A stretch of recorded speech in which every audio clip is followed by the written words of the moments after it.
Good morning. Talking about relationships. The sweetest kiss of all kisses is the kiss of freedom. And in order to get that kiss of freedom, you must understand the word kiss, K-I-S-S. Keep it simple, sweetheart. If you will latch onto, catch hold of, absorb, understand that simplicity is the way to understanding the ultimate,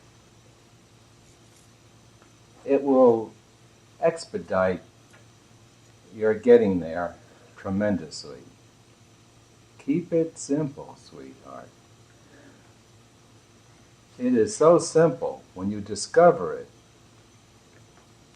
Only then you know it's the simplest of all simples. Thyself, thy inner beingness, your isness, your amness.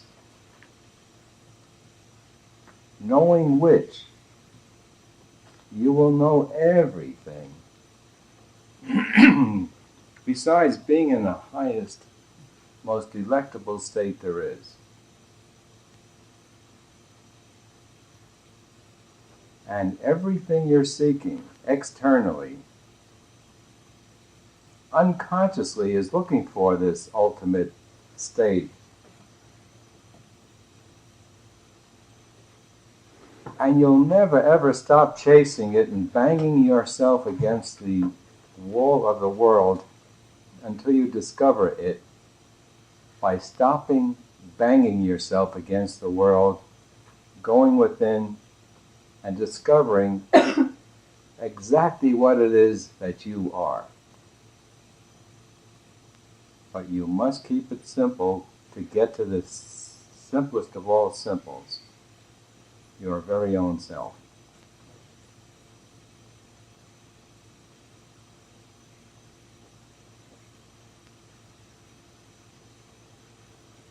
The way to that place is so simple. All you need to do is quiet the mind. It's your mind. You made it noisy, you can quiet it. Get that mind totally quiet, and that's it. Is that hard to understand? A quiet mind puts you in touch with the all-powerful, all-knowing being that you are. Quieting the mind does it. Is there anyone here who cannot understand that? Mind quiet, that's it. When your mind is quiet, you're self-obvious to yourself. And you are in touch with all the power in the universe as being within you. You are in touch with all the knowledge there is, which is within you. It comes right from your beingness, which you will not quiet your mind for one moment to see. If you would quiet your mind for just one moment, you would see this, and thereafter pursue only it.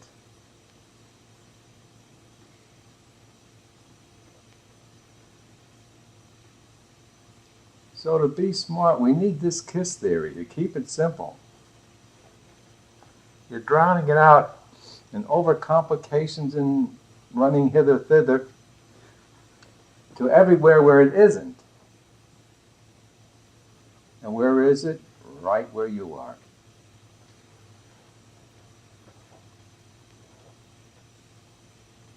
The reason why we're not going free, we're not reaching the ultimate,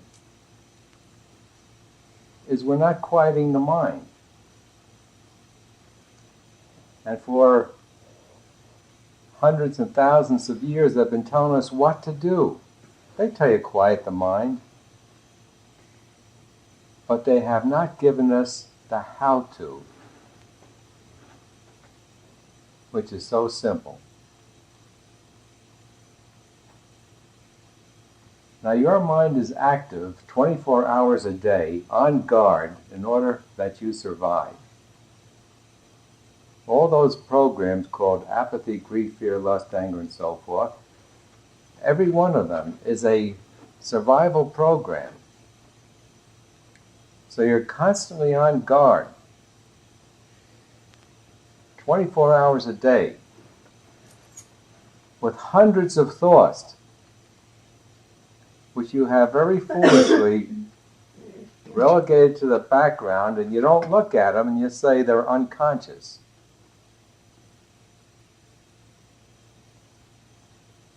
Taking no responsibility for them, even though you've piled them up back there.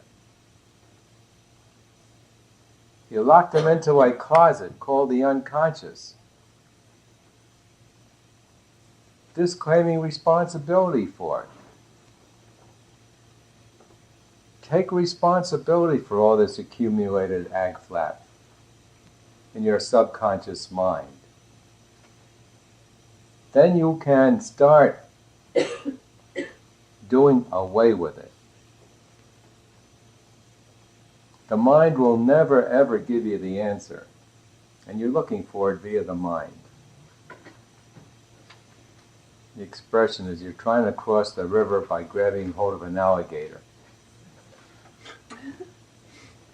It'll never take you across the river. You must start quieting that mind. And the thing that quiets the mind is no thoughts. And what motivates all thinking? Feelings. And all feelings, superficial, culminate into the heavier feelings that we call ag flap. The ag flap culminates into two, called approval, control, which culminate into one, called survival, security. When we rid ourselves of wanting approval or wanting control, we rid ourselves of all the ag flap and the hundreds of other feelings. They're out of the subconscious, and the mind is quiet. And then we are coming from our infinite beingness, working intuitively, which is simply saying we're coming from our omniscience. That's all intuition is. All this intellectual knowledge that we work through our mind is coming through ignorance. Ignorance of the fact that just behind the mind is omniscience. Ignorance of the fact that everything we do via the mind is limited and hurts. Every thought has a certain amount of limitation to it and covers over the unlimited being that we are. So we need a method that'll pull out the motivation of all thinking, which is called feelings, and that will quiet the mind. The mind will never quiet the mind, because the mind is a mechanism of falsely looking for survival, security, approval, control. And as long as the mind is a mechanism for that, it will never ever give you the right answer. It will forever keep you running after the wrong answers. And you get moments of pleasure and long periods of pain.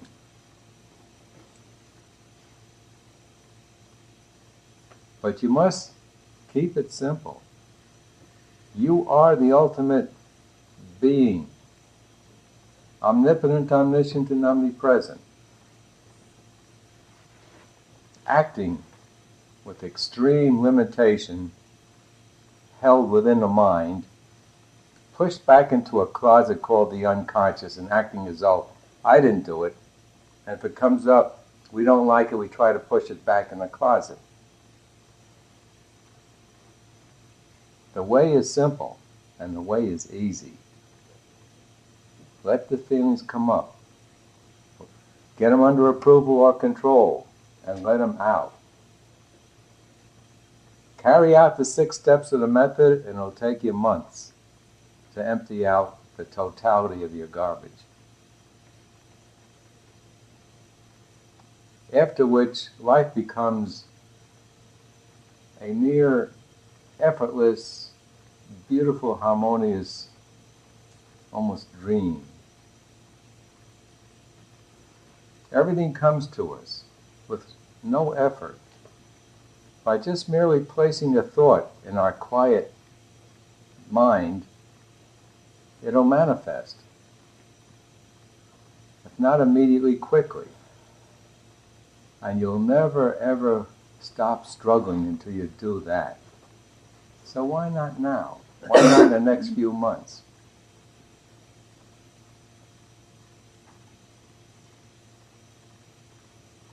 Get smart. Remember the KISS theory.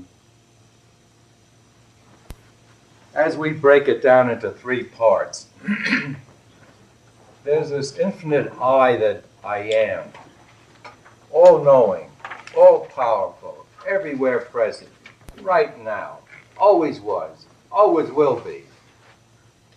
And how much of it are you living? Isn't that silly? What it takes to get to know that is just the resolve that this is better than this. A body with sickness, with constant attention to keep it surviving, fighting a battle that's an absolutely no-win battle. Where are all these bodies going to be 100 years from now? How smart are we to spend all our time surviving this body when we know it's not going to survive?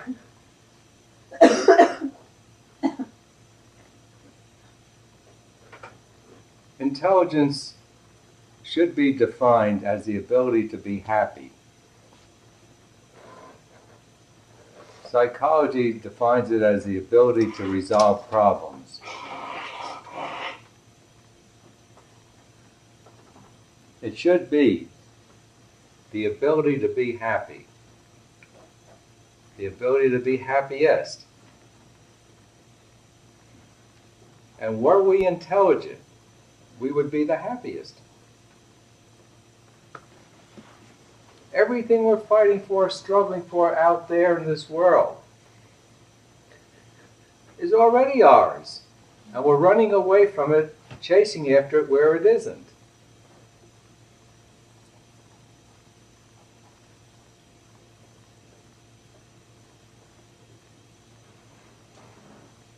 I'm sure some of you have seen this.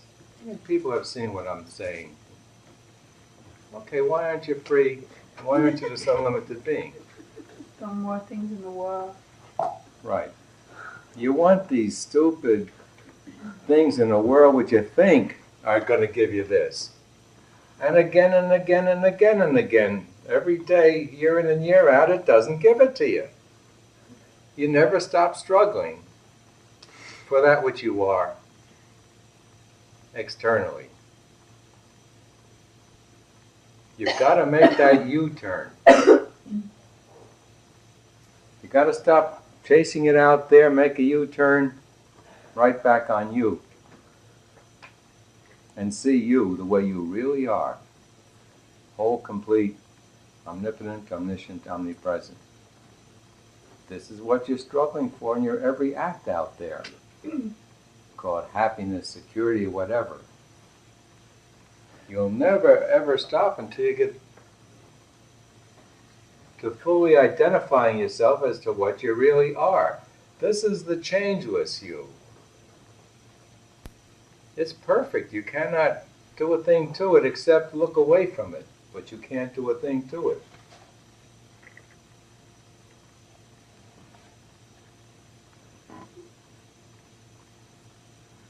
So get intelligent. Get all the happiness there is in the universe. Get to the ultimate state. Get out of the struggle. And let yourself just be and be and be.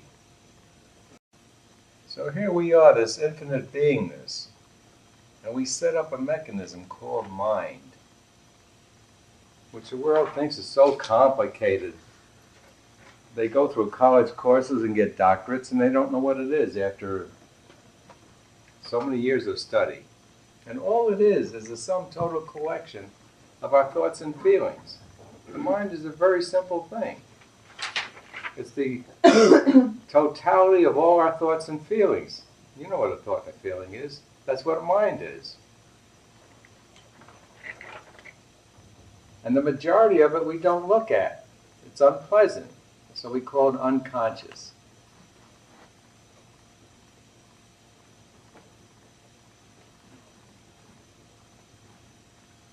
We set up this mind which sets up the body.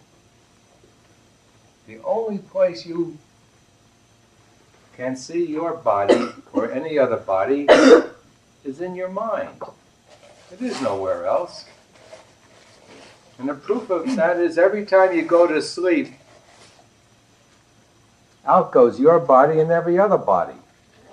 When I say don't wake up, there's never any more bodies. But you are. Were it only possible to do that, that would be great. Go to sleep, dreamless sleep, and don't wake up. You would become aware of the fact that you are your beingness. But it's impossible to do it that way. We program this thing in.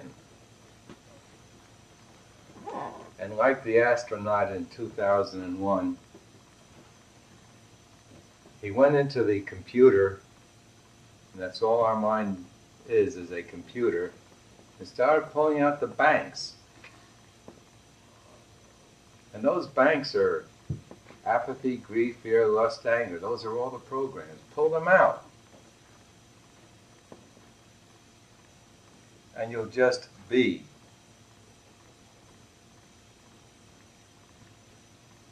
Quiet that mind, and then you're aware of being in this state.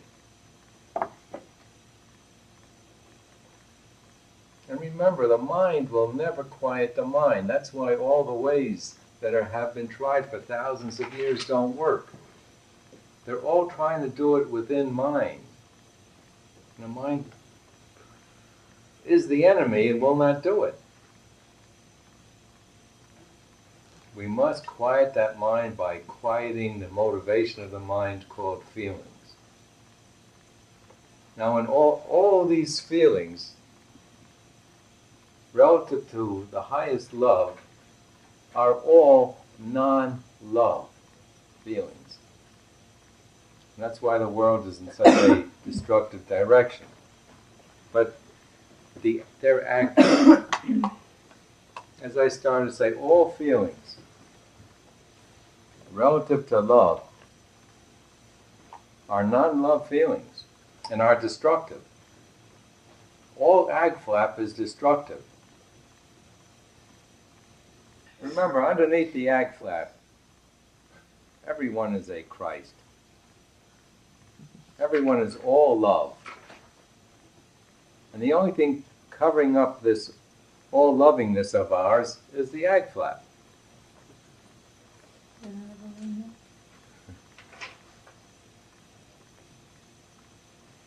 But you know what? You can transcend a hydrogen bomb. You can make yourself untouchable by a hydrogen bomb. How? The absolute conviction that a hydrogen bomb cannot touch me will do it. You're seeing some of these things coming out in the world in things like fire walking. We've had a few classes, I think, in Sedona here where a teacher's taken people over red-hot coals barefooted. People get themselves in a nice high state, absolutely convinced that they can do it, and they just calmly walk over the red-hot coals. Just a thought, that's all it is. Can anyone have a thought here? It's just a thought. But see, that goes for everything. You can withstand a hydrogen bomb the exact same way. You see, you can override momentarily the subconscious negativity. But you need to eliminate that negativity to have that ability for all time. Whatever you think is. This is the funny thing that's going on all the time. There's nothing out there but your thought. Again, that's proven by going to sleep. All that out there disappears when you go to sleep. Where is it? It's in your mind. It's your mind that says there's a character up here, Lester, talking to you. Put your mind to sleep. I'm gone. Don't wake up. I'm gone forever. But you'll remain, like you do every morning when you come out of a deep sleep.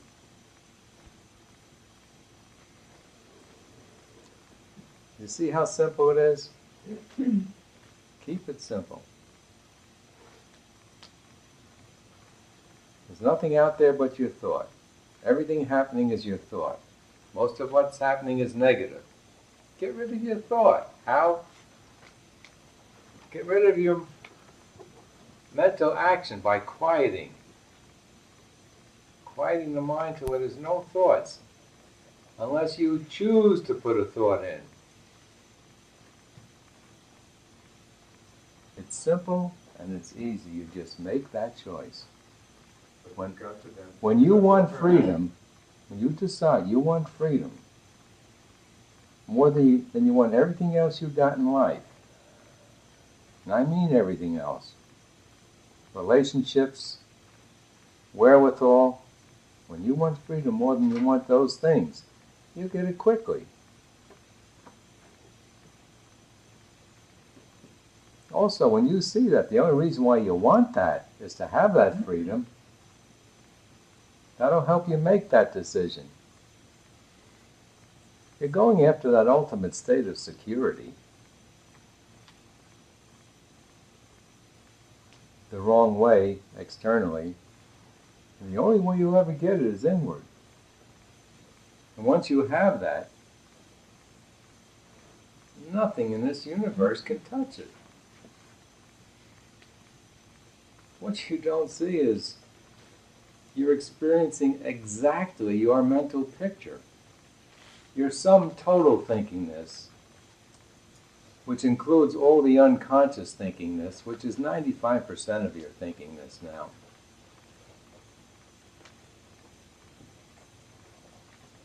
That's all you're experiencing is your sum total thinkingness, the conscious and the unconscious together. But you got to keep it simple to get to see this. And then work to undo that mind activity by ridding yourself of your feelings. And when you do that, you're in the highest state of love there is, which is the natural state. I want to give you a summary of what it's all about. Number one, you must remember the KISS theory. Keep it simple, sweetheart. Keep it simple. If you don't, you'll be forever in confusion. You must keep it simple. Now, there's nothing more intimate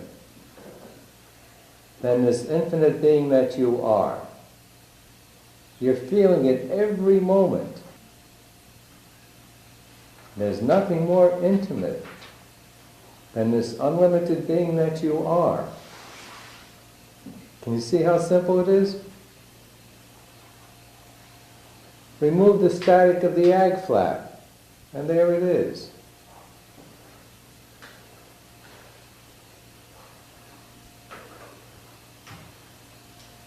Your basic nature is all happiness.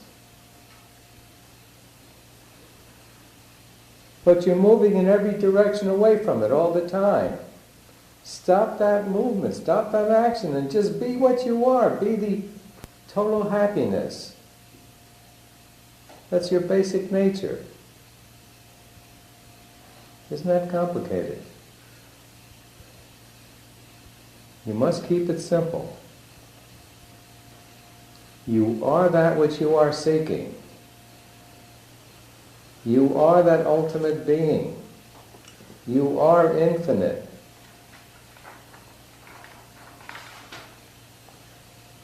Stop all that noise and effort of being otherwise. How? Remove the ag flap. Isn't that simple? Why don't you do it? It's more interesting, the garbage. It's like that story from India.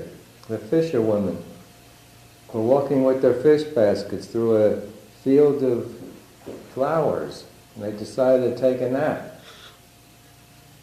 So they parked their fish baskets and walked into the field and tried to sleep. They couldn't sleep. They had to go back and get their fish baskets and park it near their heads so they could sleep. They needed that smell. And this is what you're doing.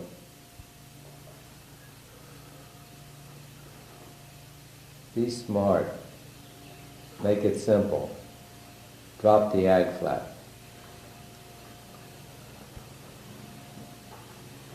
Identify. Discover where you're at now. You're here now, right where you are. Look at where you have been. Notice that you've come up, that there is a way up and out. And set your goal for where you're going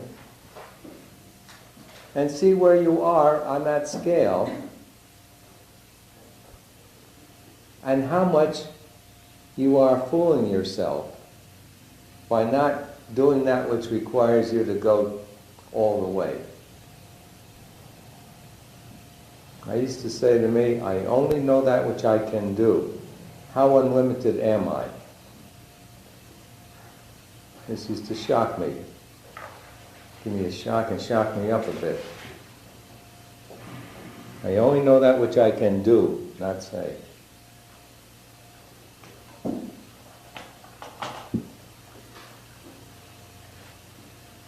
So place yourself where you're really at. The natural state is effortless. We merely think and things drop into our experience. The unnatural thing is to do it the hard, hard way.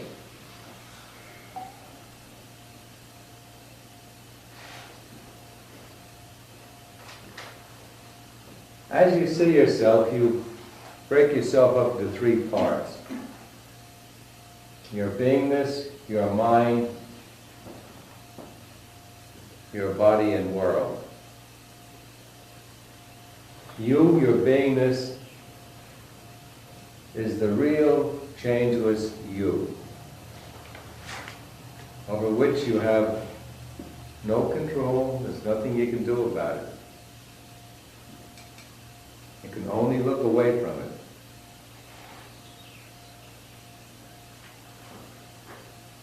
Your mind and your body constitute the ego you. The sense of separateness. I, Lester, am not the all. But when you zero in on your beingness, you discover there's only one beingness. And you are the total beingness of the universe.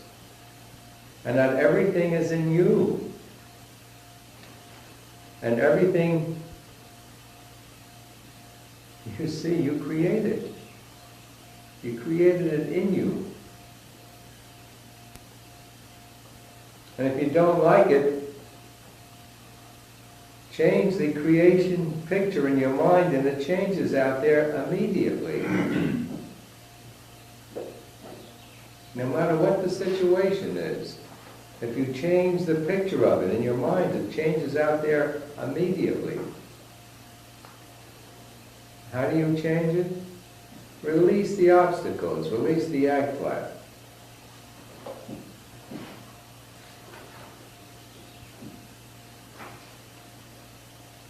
And in checking yourself, notice the three states that inhere in you all the time: being, doing, and having. Now you're the infinite beingness of the universe. You are the all. There's nothing you need if you are the all. But you go to the other extreme and say, oh, if I could only have this little piece of the universe on one small planet, in one tiny corner of it, I would be happy. The lowest, the most limited state is trying to have a piece, an infinitesimal piece of the all. And your havingness is really your bank book and your possessions. That's how much you think you can have. When you release enough of the apathy, grief, and fear, you begin getting into lust, anger, and so forth. You move into doing this. You feel that, oh, I could be somebody in this world, if I could be a big doer, if I could be a big mover, that would make me happy. That gets you up from lust, anger, pride, and into courageousness. And you're a doer. And 5% of us are doers. 95% of us are stuck in wanting to have. A tiny, tiny fraction of 1% will move up into the top state of being. Of identifying with your beingness only. But you're going to be driven forever until you get up into that beingness. That's what you're actually looking for in the wrong places. The right place is right where you are, right within you. It's your isness, your existence, your amness, your beingness. And when you identify with that beingness, you discover something that always was. I am the infinite beingness of the universe. There's nothing out there but my creation. I can have, be, or do whatever I will or desire. Lester, could you hold down the last component where we're not seeing? Having is your bank book and possessions. It's a sad picture, isn't it? Everyone's down here trying to have. When you've already created the entire universe. There's an infinite number of tons of gold throughout the universe that you have created. Helpful directions.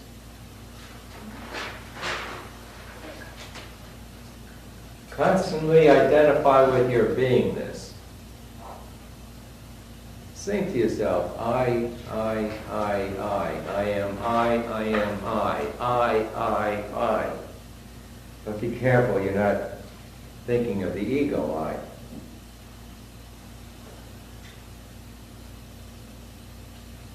I am I.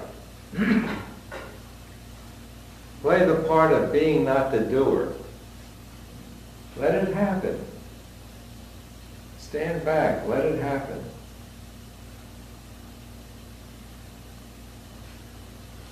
And wake up to the fact that all happiness is you being your beingness.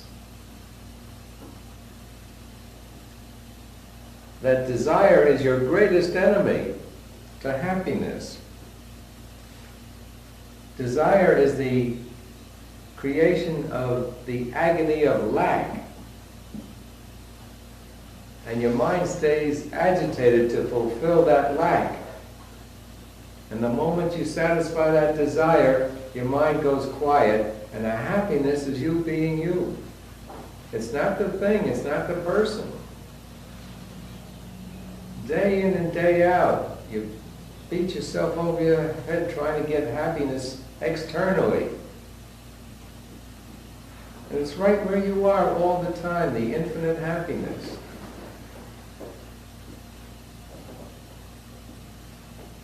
Make it a point to take all your happiness from you. Recognize that I'm just quiet of mind. That's what my happiness is. And you'll stop that frustrating, extreme attempt to get it out there. And every time you get it, it's gone.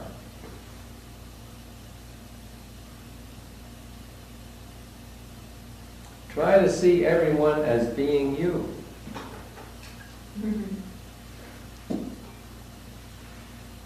Someday when you're released enough, you say, oh my gosh, there's nothing out there but me. It's my beingness everywhere.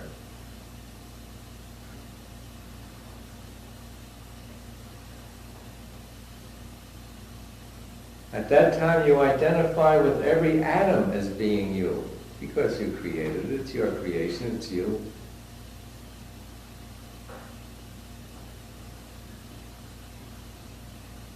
And real knowing is being. There's nothing to know, there's nothing external when you identify with your beingness.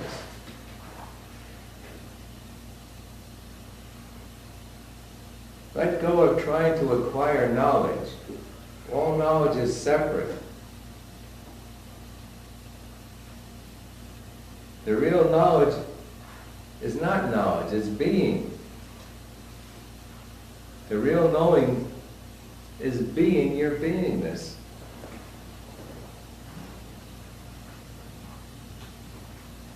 The next big thing is you must take responsibility for everything you're experiencing, because you are creating everything you're experiencing. See nothing out there but the sum total thinkingness. Your sum total thinkingness. Until eventually you recognize, yeah, there's nothing out there but my sum total thinkingness.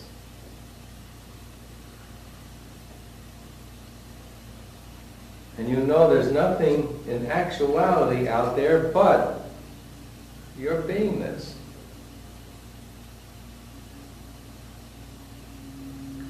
Then there's no more objectivity. There's nothing external. There's only subjectivity. Everything is in me.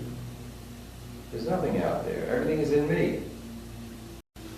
All right, here are the words that are indicative of the free state. The one I like best is imperturbability, where no one and no person whatsoever can disturb you one iota, no matter what they say to you.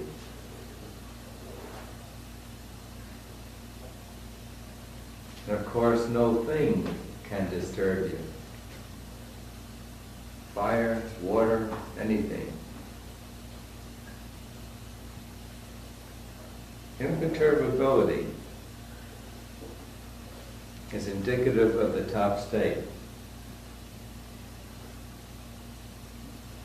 And for that you need desirelessness. No more desire, you are the all.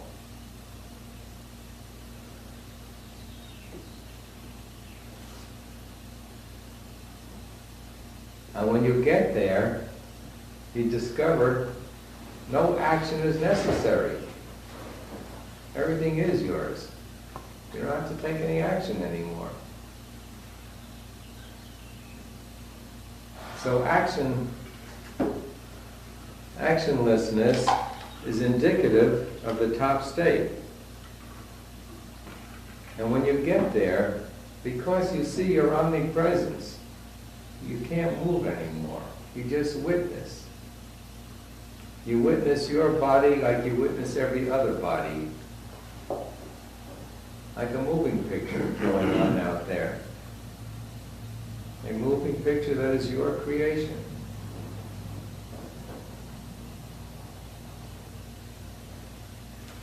So, totally quiet the mind until there are no thoughts, no ag flap. It's only your feelings that motivate thought. When you release all your ag flap, your mind goes quiet, there's no thought.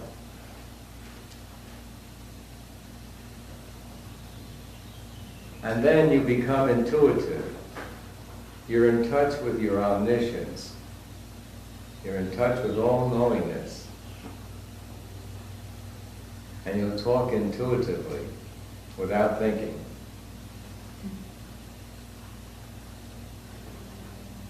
And of course, then you do not identify with your body and mind. You're identifying with your beingness only.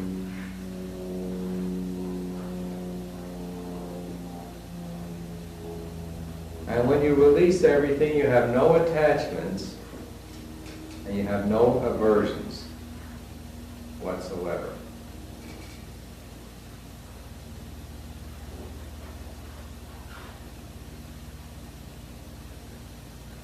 Attachments and aversions are a good lead-in to ag flap.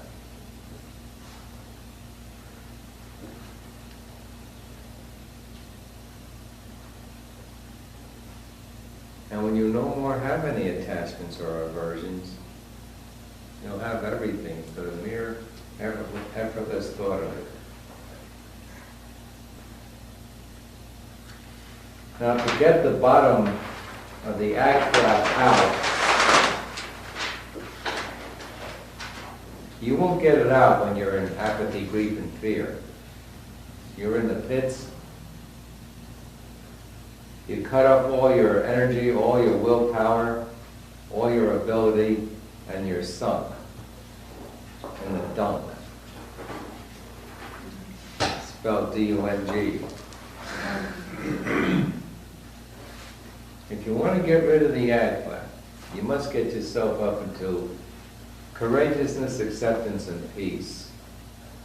So you'll allow the infinite energy that you are, the tremendous willpower that is yours, to come into play.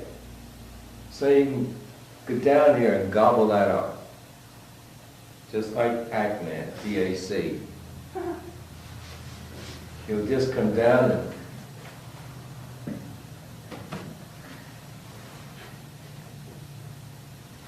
when you release enough of approval or control, and you move up here, you'll just gobble up the fear of dying, the wanting to survive as a body. And when the fear of dying is out, you're practically there, free. Nice and easy, does it?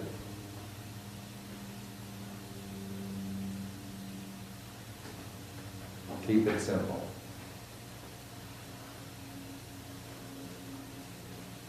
I think a combination of the first sheet I gave you and this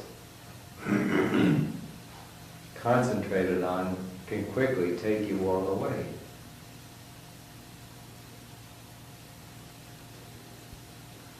What's needed?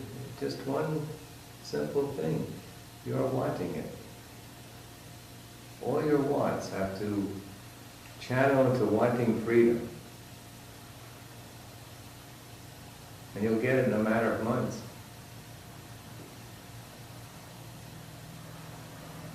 All your wants must channel into wanting freedom. And the wanting of freedom dissolves on its own. When you suddenly say, oh my gosh, I am free. I always was free. There goes the want to be free.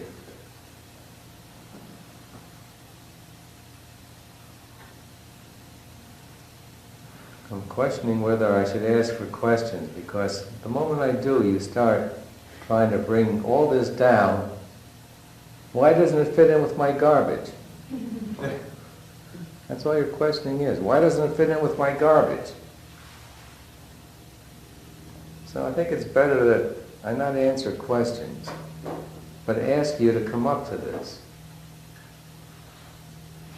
rather than through your mind going down into the garbage. It's simple and it's easy. But if you don't do it, it's never there. How long should it take an infinite being to discover that he or she is infinite? How long should it take a person with all the power in the universe to discover that he or she has all the power in the universe?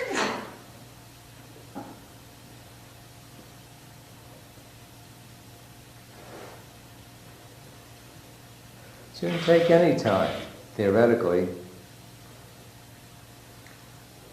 But practically, you can do it in months, or years, or lifetimes, or millennia, or millions of years.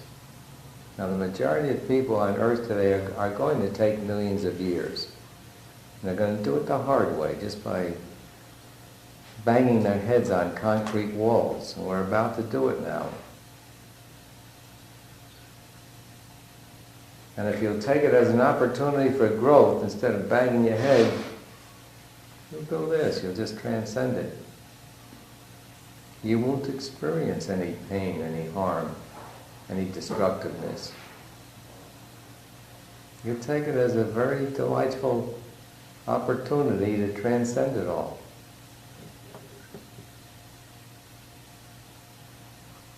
You can not only walk over hot coals barefooted,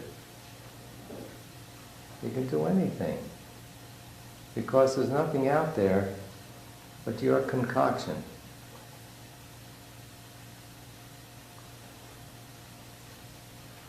So again, keep it simple. Turn all your wanting into going free, and join me. Okay. You're getting closer to freedom in a way you think, but actually you are free right now.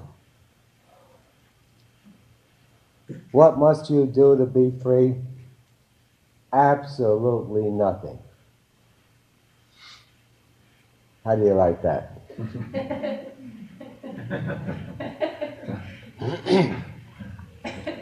Everything you're doing is in the wrong direction. Everything you're doing is trying to keep the body surviving.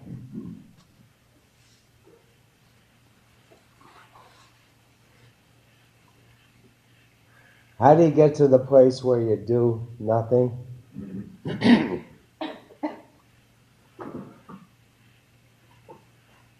Anybody know?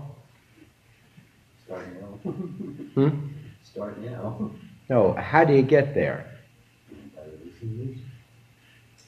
By getting the mind quiet. The mind pushes you into action. How do you get the mind quiet? By releasing the motivators of the mind, the feelings. Thank you. Isn't that easy? Isn't that simple? It's very easy, and it's very simple. But what are you doing? You're insisting on holding on to the limitations of wrongly thinking that you are the body.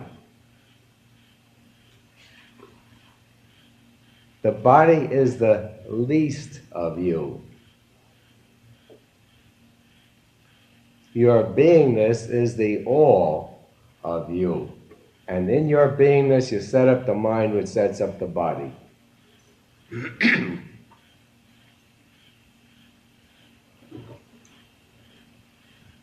And as long as you are confined to a body,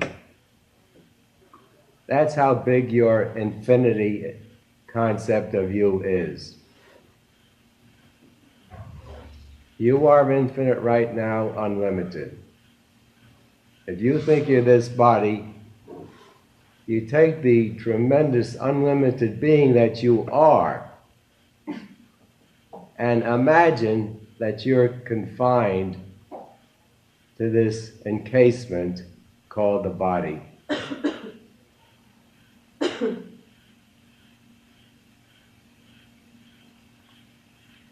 So to go free, to be unlimited,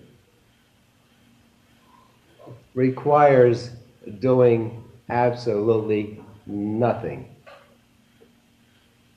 Because you are free right now.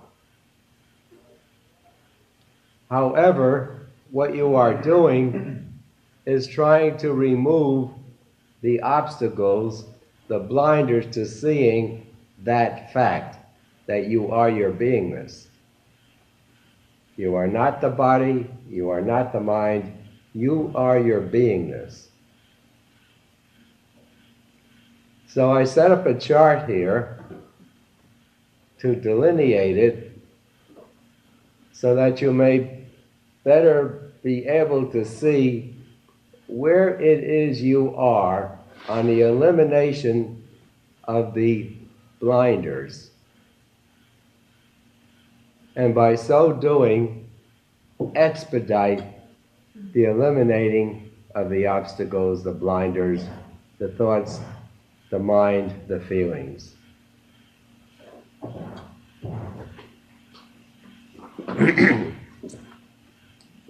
I think identifying where you are is a big help to moving you on further.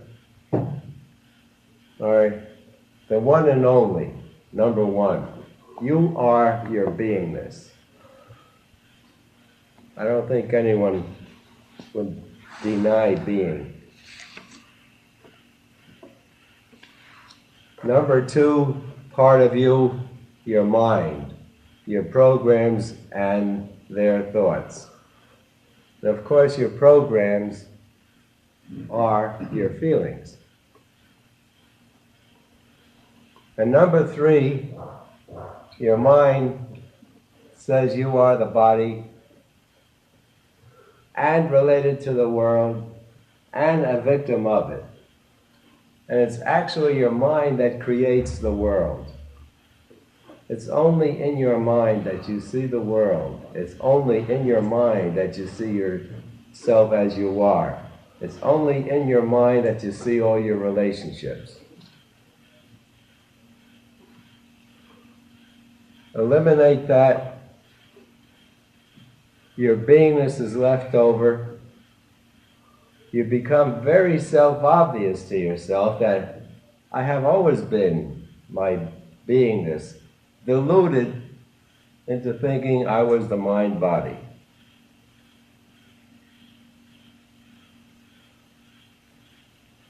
So the number one is you, the real changeless you that never ever changes. Your beingness will never ever change. It's eternal. And 2 and 3 is the ego. You, the personality, you, your name, your place in the world, etc., etc., etc. How long should it take you to get rid of all your wanting approval and control? It takes exactly as long as you make it take. If you wanted to rid yourself of approval and control, you would do it in weeks, at most months. And when that's out of the way, you're able to confront the bottom line, the fear of dying, which is that severe attachment to the body. And it's only a matter of weeks of letting the fear of dying up and letting it out, that all that suppressed programming is gone, and with no more suppressed programming, you naturally identify with your beingness.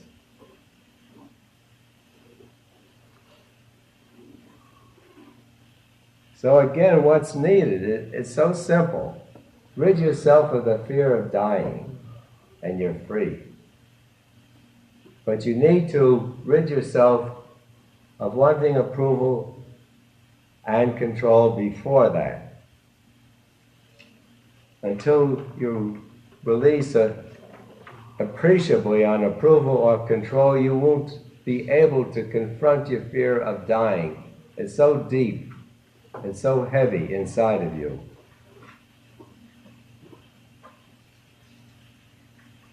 And instead of scratching for little things here and there, you will have everything. Try to be and act as though you're in that top state. Constantly identify with your beingness, are you? Mm-hmm. How many times a day do you keep saying, I am? But all day long you're saying, I'm this frail body.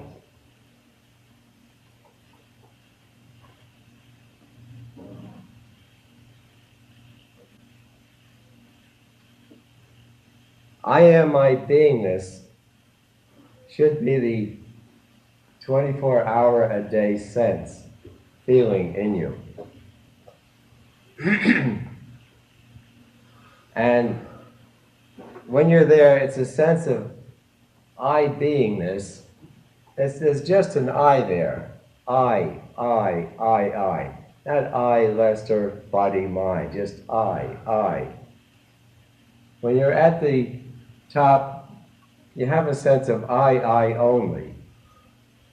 If you try to play act that now, it'll help you move in that direction. And when you're up there, you're not the doer. So try to be not the doer. Let the world happen. It'll do much better than you will do with it if you let it happen.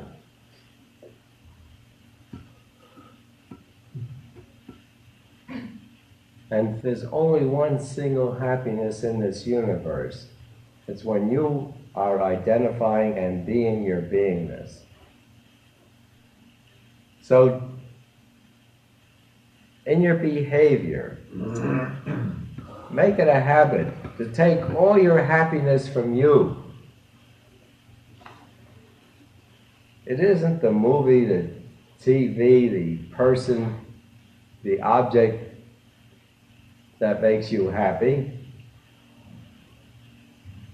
It's when you let go of your desire for it and your mind goes quiet and you identify with your beingness that you feel joy.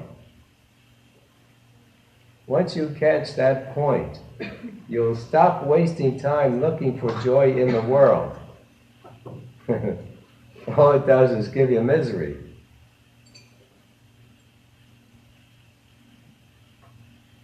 The only joy there is when you're identifying with your beingness.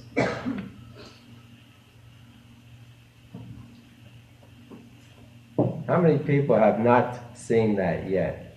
That there's one single joy. It's your beingness. If I saw it, I'd be up there with you.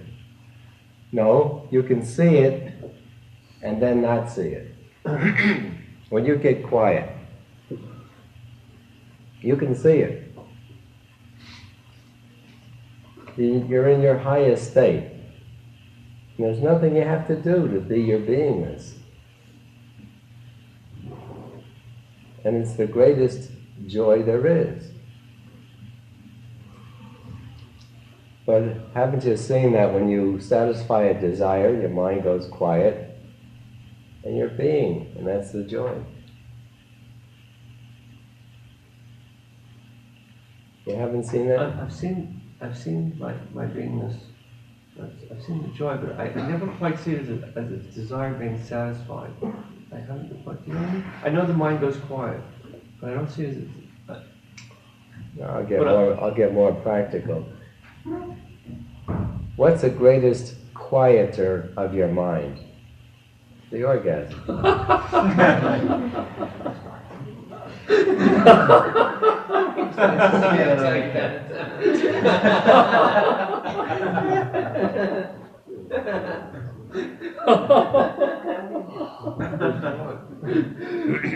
What about it? Am I correct? You're correct. Are you thinking about the world problems during the orgasm? No. How are you going to make a living? No. You're not thinking. It quiets the greatest number of unsatisfied desires and gives you the greatest quietude of your mind. And you're just being.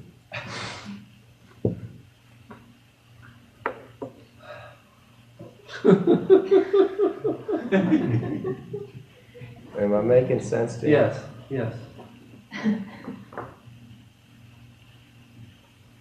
Why not just be all the time instead of creating lack, desire, satisfying it to get a moment's joy out of the basic joy that is you, your beingness.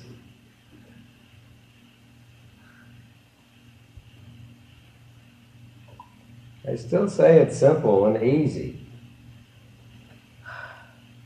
What's difficult is trying to get it where you cannot in the world. That's difficult. So difficult it's impossible. Keeps you scratching, struggling, fighting day in and day out. Never winning. No one ever wins in the world.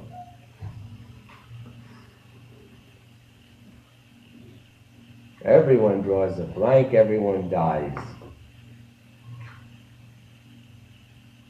Until they let go of looking for it in the world and discover that it's right where they are, right at their center all the time.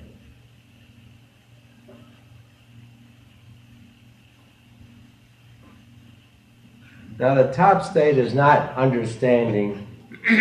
The top state is not knowing. The top state is being. There are so many metaphysical paths that tell you to get understanding. You'll be stood under until you let go of that concept. There's no understanding at the top. There's being. Understanding is in the realm of the world, of limitation.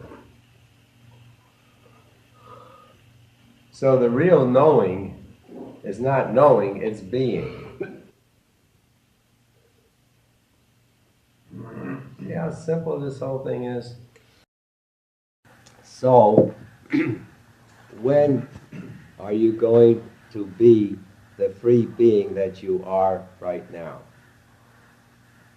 Recognizable to you. When? When are you going to achieve letting go of all the obstacles to being the unlimited being that you are right now? What's going to determine it? What determines when you go free? Your want to. When you want freedom more than anything else in the world, you'll get it pronto.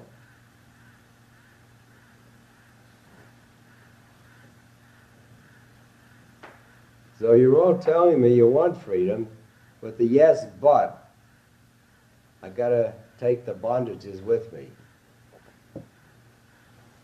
And the two do not coincide.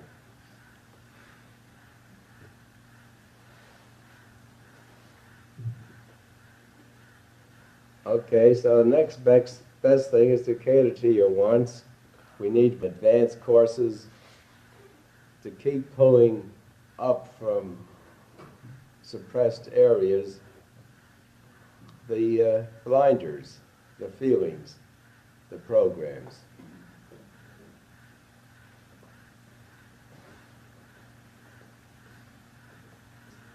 It's a very good deep realization that resistance holds you back. Now, resistance turns out to be that mechanism of holding the suppressed garbage suppressed. If you could throw your resistance out, all the suppressed feelings would come up and expend themselves, and you would be free. When your resistance is zero, you are free.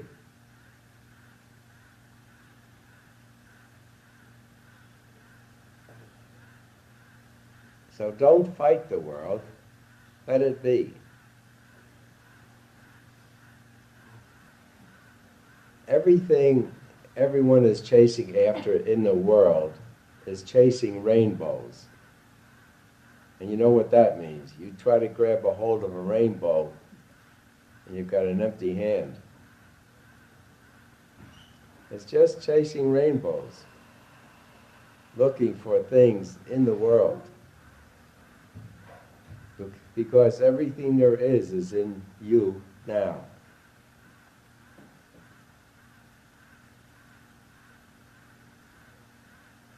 So again, you've got to let go of your feelings. Approval, control, security. When your feelings are up and out, your mind is naturally quiet. And you're self-obvious to yourself as to the fact that you are whole, complete, perfect, eternal.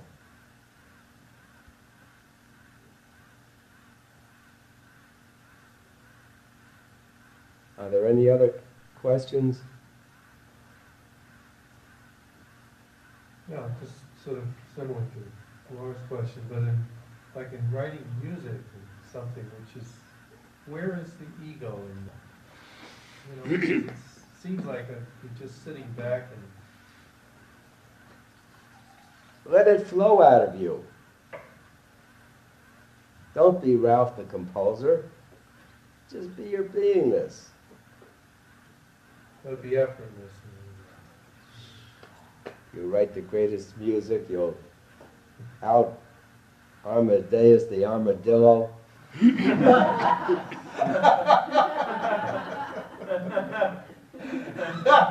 it opera overnight, I mean. At the age, he started at 4. Next time you start at the age 1. No next time. No? But all that greatness comes from our center. But recognize it as such. Yeah. Then you can transcend it. Do you mean then recognizing it as such and using whatever you're creating to bring up the feelings to let them go? Yes. Oh, good, that excuse. I get stuck there. I don't do things because I get confused between just being and, doing a lot of things. If you're not confused, you're free. However, you have a map to take you all the way in 6 steps. Anyone using the 6 steps continuously will go free in a matter of a month or 2 or 3. So what's out is your want to. When you want freedom more than anything else, you'll carry out those 6 steps. You would carry out those 6 steps without me ever mentioning it to you. You do it naturally if you wanted freedom more than you want things of the world. That's what you mean by using the will to go free. You choose whatever you want to stir up the feelings. Yes. You use the world to stir up, to bring up the feelings so you can let them go. Therefore, it's only through the world that you transcend it. That's why the higher goals you go for will just stir up more and more feelings, deeper and deeper feelings. So it's really good to go after high things, to stir up for those It's feelings. good to release on your goals. Not to go after them, but to get up the blocking feelings so you can release the feelings. The way you put it, it was good to go after the goal. It's good to release your feelings about the goal. Oh, that's great. That's what stops me releasing, going after the goal, and not doing the releasing. Yes. Tom? There's something I noticed that happened. I did my first go in the summer, and even though I tried not to, I found myself caught up in the ego part of that whole thing. And it became confusing. And I didn't know what to do, where it should be in my life, and if I should even continue with anything. The only thing I could come up with is to use it, if I do it, to use it for releasing. That's it. That's what this is all about. Use everything for releasing. Summed up, every last thing you do in your life is a waste of time except releasing. So if you're not releasing, you're wasting your time. But if you're doing it and releasing, you're not wasting your time. So you do it and release. Everything you're chasing after in the world will disappear like a rainbow. But the freedom you gain is eternal.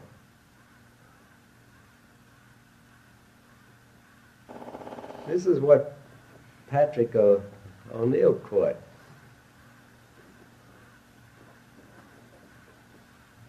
His world hasn't stopped. He's getting better commercials, better parts, without effort, because he's releasing.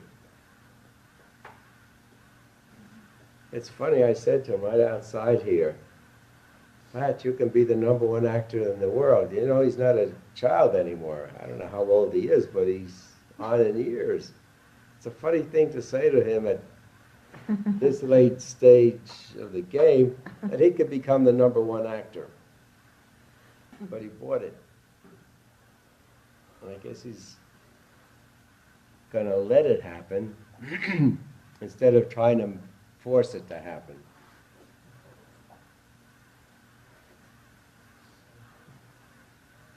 And who knows, maybe he'll go beyond that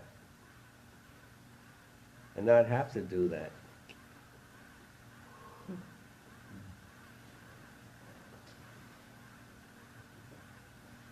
Can you see the great ones looking for parts in Hollywood?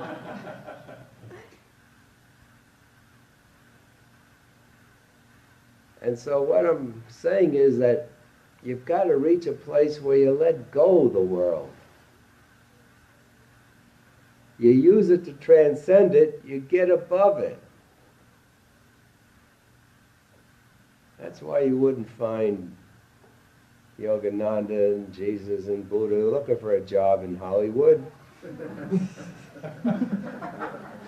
got enough substance.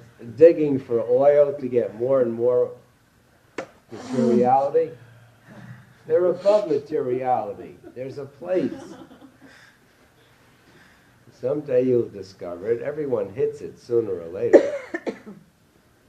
There's a place beyond this world, which you see when they achieve it, they let go of the world,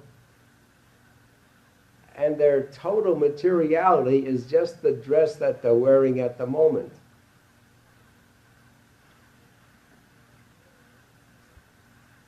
Because where they are living is beyond the world, not in it, subject to its limitations.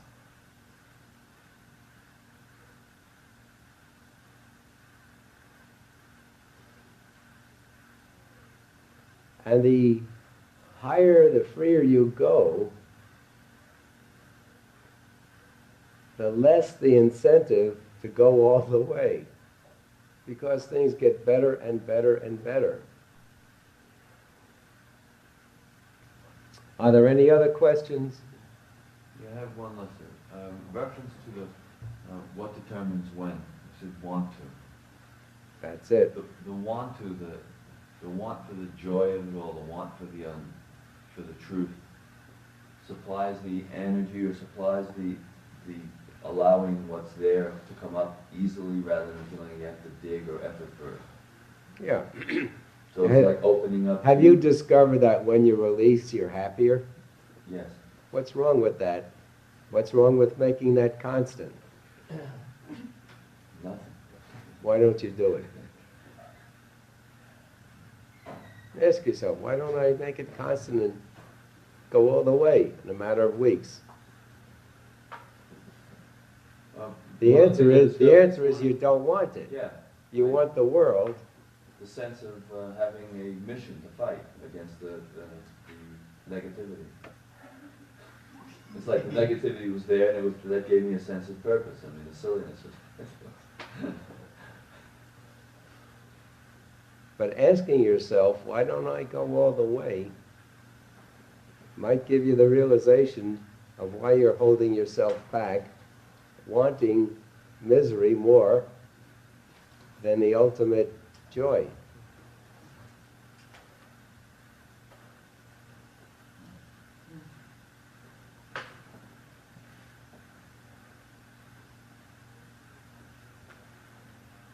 How long should it take you to do a 3-month job? Did you ever ask yourself that question? Yes. All right, you know what the answer is now. You just gave it to me.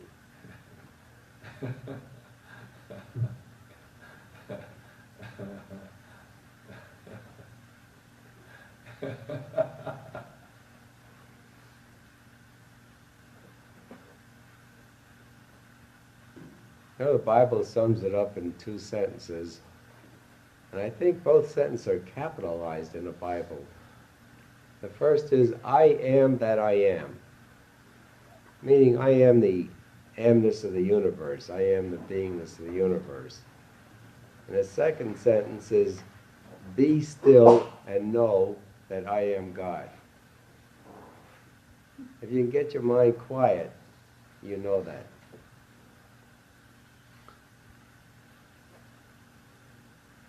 And what I'm intimating is that the truth has been put out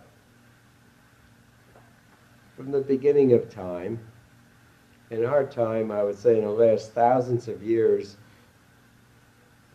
the truth has been spoken, and certain ones have told us what to do.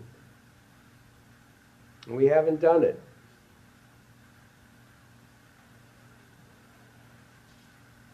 So what are we doing? We're going to do it. We're going to knock out our external props, which leaves one direction only, that is to go within and discover what we are. But that's the hard way. I say do it before You don't have to do it the hard way, but I really don't know anyone who's done it the easy way.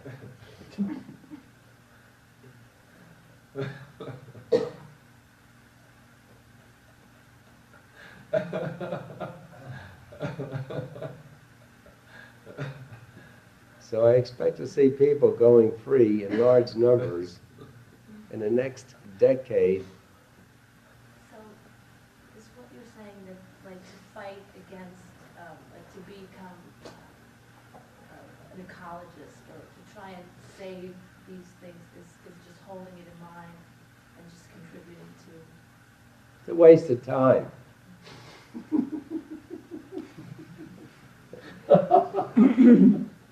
Can you see that? It's a total waste of time. Trying to make the world a good world. Making the world a good world is substituting the present iron chains that are binding us for nice golden chains that bind us. A good world, it would be a binder on us. But golden chains instead of iron chains. So it's a waste of time. It's in the wrong direction. Transcending the world is the right direction.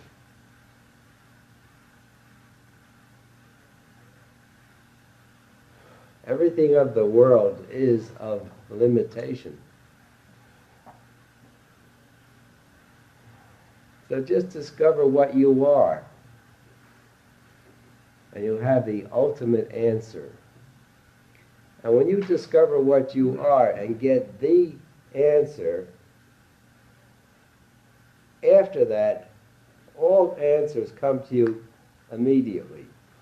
Once you get the answer, every other answer falls into line without effort after that.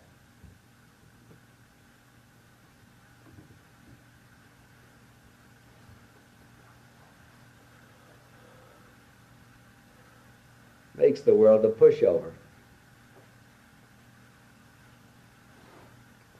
You had a question?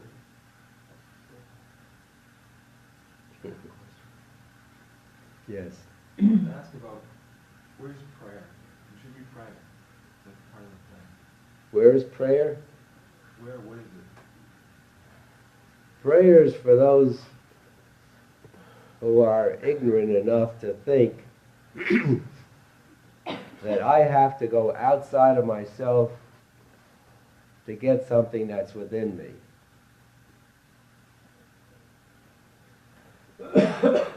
The infinite beingness of the universe, called God, is the infinite beingness, which is your beingness. How about prayer to the spiritual leaders that would want? In the sense that you're submitting a bit of your ego, it can be helpful. In the sense that it keeps you in the direction of going free, it could be helpful. But someday you'll see that all the great ones existed in your mind.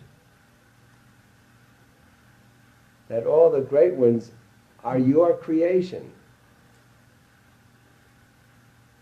It's in your mind that you see me, yourself, everything, the great ones. Waft the mind out, it's all gone. And what's left over is beingness, not being confined to a body.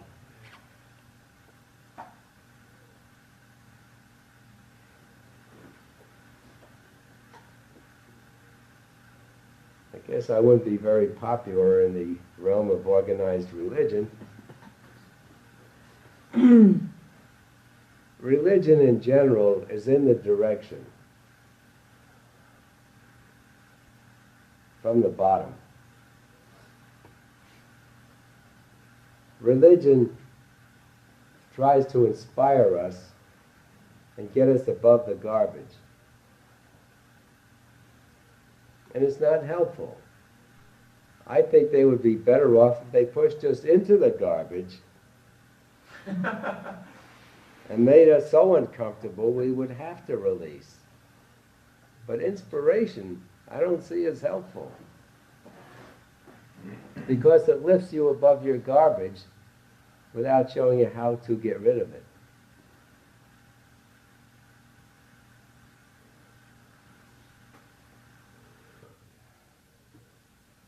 And when you see what is, there's no spiritual material. It's all one and the same thing.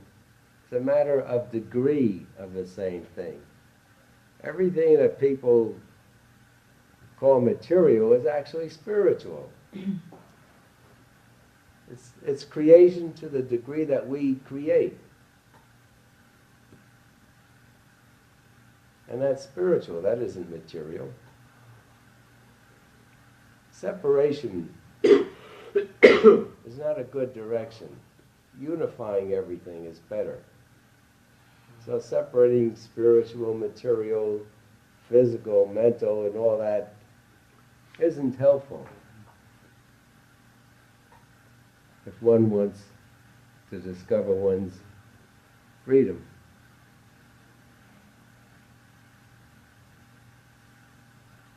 But if you want to pray, it's up to you.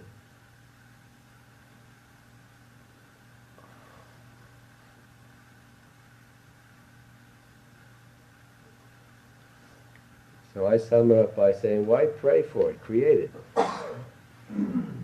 Make it. It's a higher place.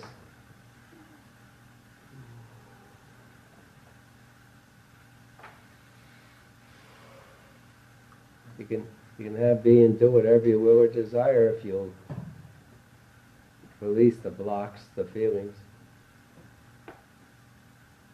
That's the way to go for it. Basically, we're all unlimited, totally free beings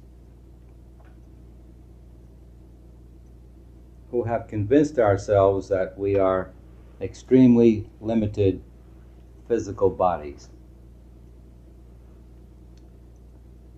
But I say we have never, ever been able to let go of this infinite being that we are. That right here and now, there are no limitations upon us except those that we accept. Now, most of us here have been seeking this total free state, this unlimited state, and I believe are quite frustrated by now not having found it. And I pointed out at Sebastian's home that the reason for this is simply that we do not want it as much as we want this limited state of living life as we are living it. We are convinced that our happiness lies in this world, in this body, in what we're doing. Now, this is very obvious if you will look at your way of life. What do you do every day? You take care of a body. You wake it up in the morning, you dress it, you wash it, you comb it. You send it out into a place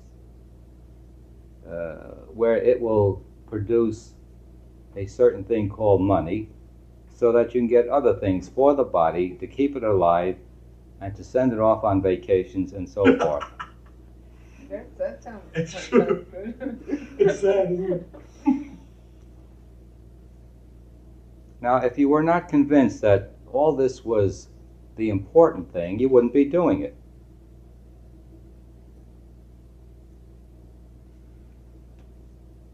I'm trying to point up to you. I'm trying to mirror back to you what you're doing. you're almost all the time saying, I am a body. I cannot survive unless I breathe oxygen, unless I put material called food into the body, ferment it, decay it there, unless I produce garbage, I cannot have any energy. And this goes on and on and on and on. Then you meet with me or people like me and you say, I want to be free. I want that unlimited state of beingness. I want to have anything I want for the mere thought of it. You say that, but what do you do the next moment? You go right to that body and keep it going the way you have been keeping it going, year in, year out, lifetime in, lifetime out. Now, until you confront this, you're not going to stop identifying with this very limited, frail thing called a body.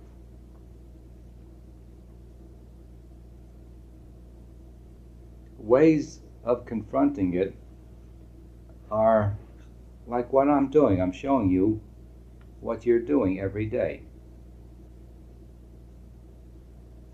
Almost every moment of the day, you're validating your being a body.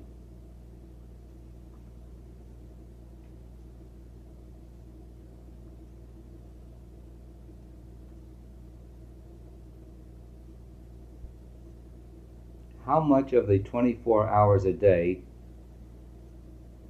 do you just sit and be what you really are? Which is simply your beingness only.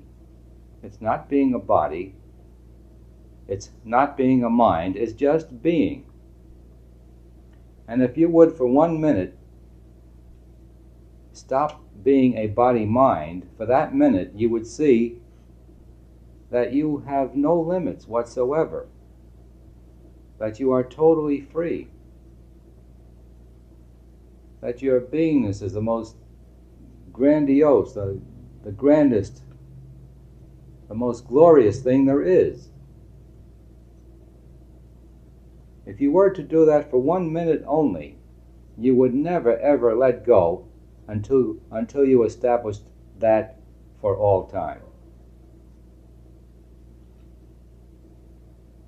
If you were to do it for a few seconds, again, you would never let go until you establish that permanently. What you do is you get a very fleeting glance of it, a glimpse of it. And you practically, glance might be the right word. You look at it almost sideways for fear you'll see it too well. And you sense that it most likely is the way you hear that it is. And then you say, I want it, I want it, I want it. And you look for it. But for a small percentage of the time of the day, the greatest amount of time you spend is identifying with the body, with being a very limited body-mind.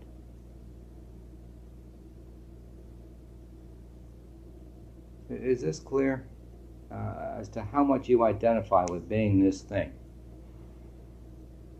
Now, if you're ever going to see the truth, you must stop identifying with the body. Stop identifying with the mind.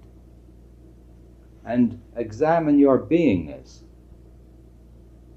which is the part of you that is what you're seeking in your every act anyway.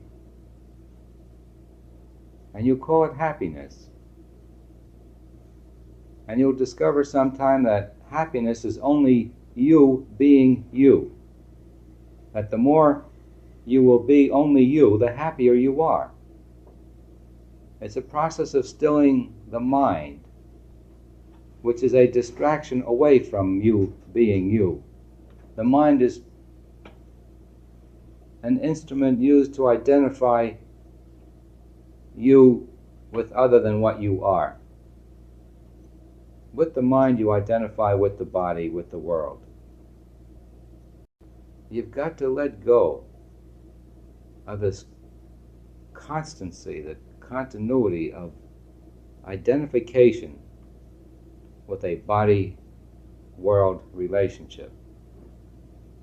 And if you would do it just for a few seconds, from that point on, the wonderfulness of it would be so intense with you, you'd never forget it. You would spend most of your time re-establishing that state in order to make it constant.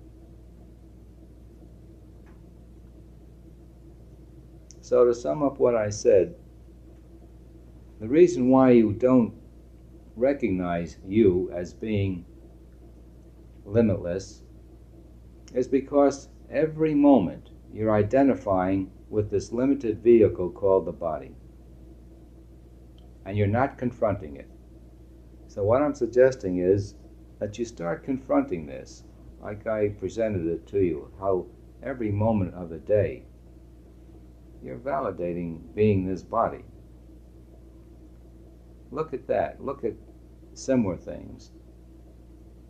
And then subconscious thoughts will start coming up in this direction that have you pegged to this body. And when these subconscious thoughts come up, they're in the conscious plane. You can do something about it. You can let them go. You'll undo enough of them in this manner to be free enough to begin to see the essence of you, which is your beingness. Okay? All right, now, if any of you have any questions or any topics you would like to hear spoken on, I'd be very happy to go into anything. I'd like to ask, I think I've asked this before and I still won't quite get it. How can you do this when you're bogged down with all of this body-mind activity that we're doing? And the phone's ringing and problems and all this stuff. Well, there's Don't you have to get away there's two ways. The way most people do it is first they get so fed up. See, now life necessitates misery. There is no one living life who doesn't suffer. Right? We go along with me on that? The more we try to get our satisfaction from life itself, livingness, the less happy we become as time goes on. Desire can never be satisfied. If we could satisfy desire, we'd have everything once. We would be satisfied, we wouldn't want it anymore, right? But desire trying to satisfy desire intensifies it. And as time goes on, the intensity gets greater and greater, and the suffering gets greater and greater, and we will all reach a point where we can't take it anymore. And we say, enough of this, and then we start moving away from identifying with life and the body. We start looking for the answers. What I'm saying is that misery is a prod to looking in the right direction. Then we'll stop chasing after it in the world. We won't be so busy. We'll take time away from the world. First maybe an hour a day, then an hour in the morning and an hour at night, then several hours, then half a day, and then you'll take all day. Once you're convinced that it is more important than your daily life, you'll let the daily life go. But the fact that you have to do all these things shows that you think that's more important. It's more important being a body and being active in the world than it is to take time out to discover your real self. So the first thing that causes us to seek is misery. Then later on, the wonderfulness of discovering ourselves causes us to really let go of the world and go all out. Then you discover you can have anything you want for the mere thought of it. Then you discover there's much more to life than things, and you don't want anything in this world. There's so much greater beyond the physical that you go for that rather than the things of the world. You're so habituated into this world because the world re-stimulates every one of us subconsciously into believing that it is real, that we need it, that we have to get our joy from it. And we will reactively seek satisfaction from the world. And it will never, ever satisfy us. Lester, you said you could do it, spend some time at work. Do you mean by quietly taking time, or did you mean by thinking properly? You can always be seeking who and what you are by always keeping that in the background of your mind, regardless of what you're doing. If the desire for it is strong enough, the quest will always be there in the background, regardless of what you're doing. So it boils down to a matter of how much do I want this? The intensity of the desire for it determines the quickness of getting it. And no one can turn that desire on for us, but we have to do it. No one can do it for us.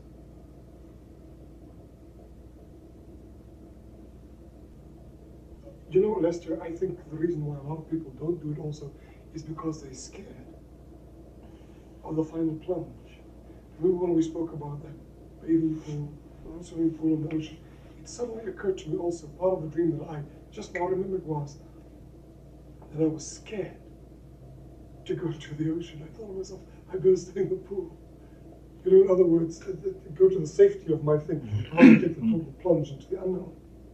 Yeah, people are afraid they're going to lose the body if they discover the truth. And is that what it is? You're afraid of the body, losing the body? Yeah. So that's really proves that we are bodies, really.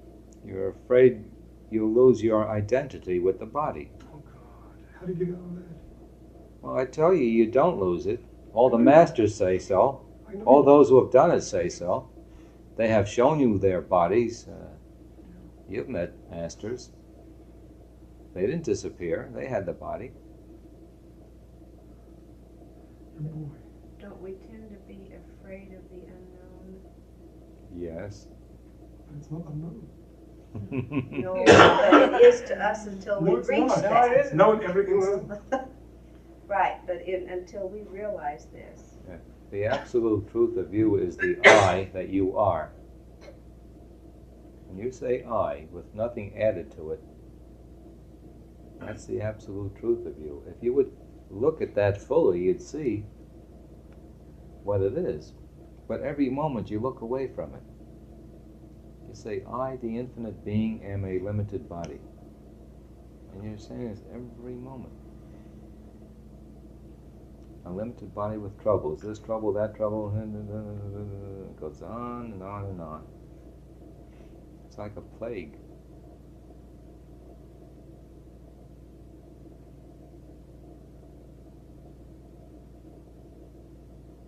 When there's nothing but I, that's the state. That's the top state. When there's nothing but I. And I, is that maybe the I with the I of the ego?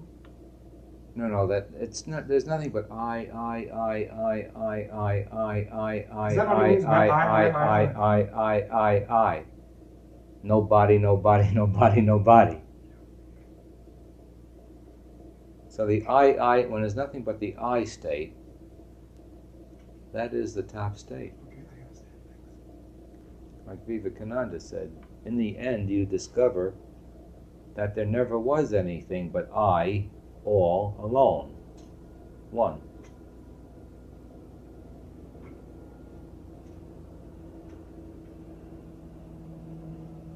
You can show yourself how far away you are from the ultimate state by thinking on that point. Lester, when you reach the stage where you recognize that it is I all alone, does that mean others' I's all alone do not exist, or only that you are not aware of others all alone? No, first you see every body as your body. You'll see this body as much your body as you'll see that body being your body. Every body becomes your body. Then every animal, every bit of life is you. Then every atom in this universe is you. This is just the way you see it. As you now see it separate, you suddenly look at it and you say, wow, it is I. Every bit of it. You'll see this whole thing as you, because it's only in your mind, this whole thing. You've created everything you see, the whole universe. And when you see it, it is you. Then there's a step beyond that. When you see that, it's an illusion, an apparency. The step beyond that is that never was. Just like a night dream. When you're in it, there's a character called you and other characters. There's worlds and action going on. As long as we stay asleep, it's real to us. After we awaken from the dream, we say, it was just a dream. Then, that never was. Would you think of going back to those characters in your dream last night and trying to straighten them out? This is what I'm trying to do now. This is the way I see it.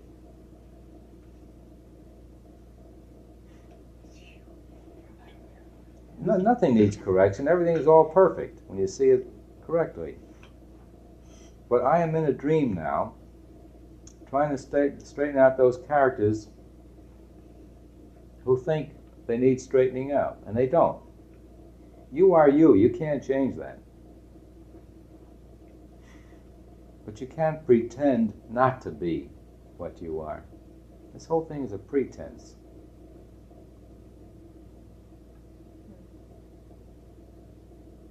Does that make sense? Only to the point that I can follow.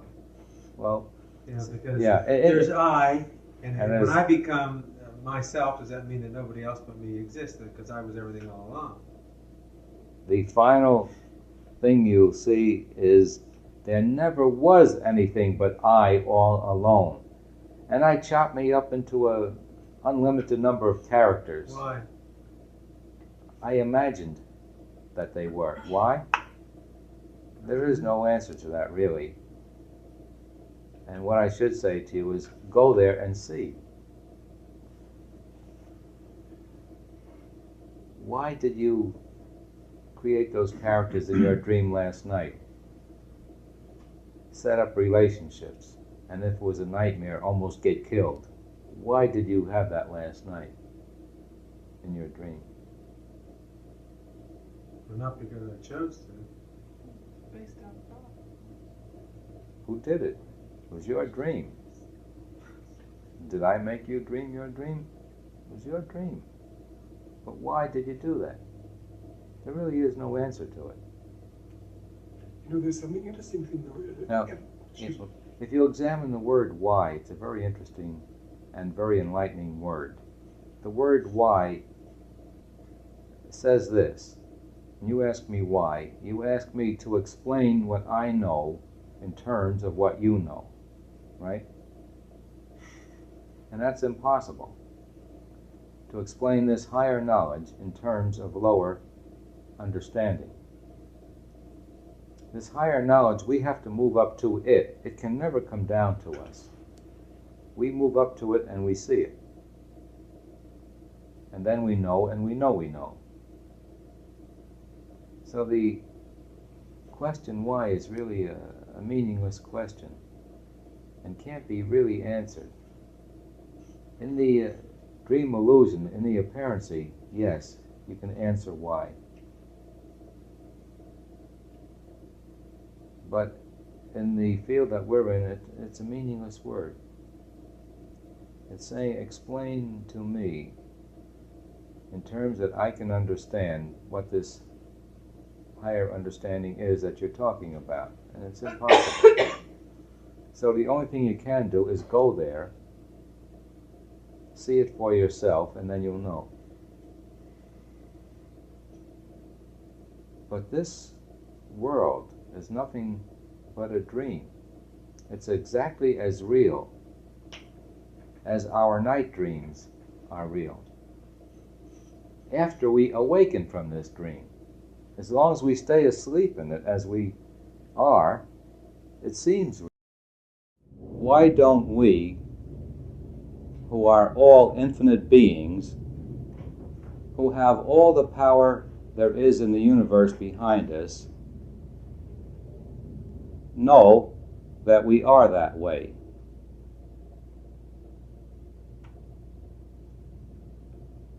Why don't you know that you're infinite? You've heard it again and again and again. You're inherently totally free, perfect, all glorious, all everything. You've heard it, some of you, for years. Why don't you see it? Ellie, why don't you see it? I'm just thinking, why don't I see it? I know.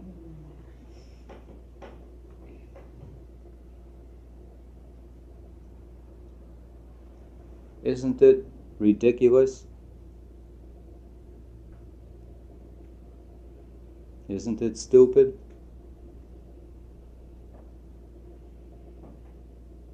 Why do infinite beings like you come to hear another being talk to you?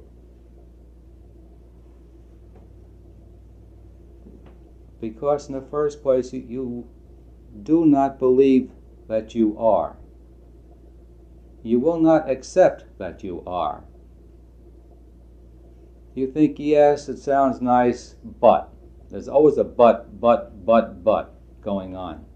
And this but is butting you down all the time. If you only wouldn't butt it, if you would only accept it, from that moment on you would put all your effort, all your energy into seeing this terrific being that you are.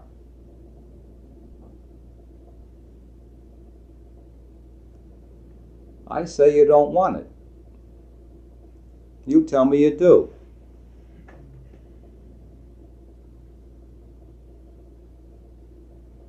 And this is the important point. You don't want it. And until you face up to this, until you confront it, you can go on forever and ever and a year more saying, oh, this is what I want. I'm on the path. I'm seeking freedom. And you can do this lifetime in and lifetime out forever. Until you will actually accept the concept intellectually that I am infinite, and therefore it is ridiculous and stupid to live the way people live in this world. You happen to be in the, I guess, the helliest hell there is in the universe. And fortunately so at the same time. We're living in almost the most limited state possible unto beings anywhere in the universe. We could go down lower, we could become animals. And animals are beings who also eventually discover their limitlessness. But isn't it stupidly stupid to live a life with the extremest of limitations if you believe that your natural state is infinite?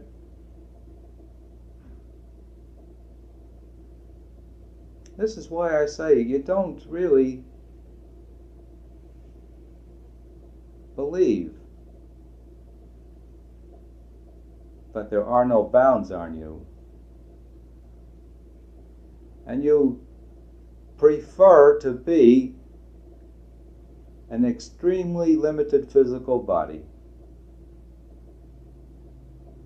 to be cherished,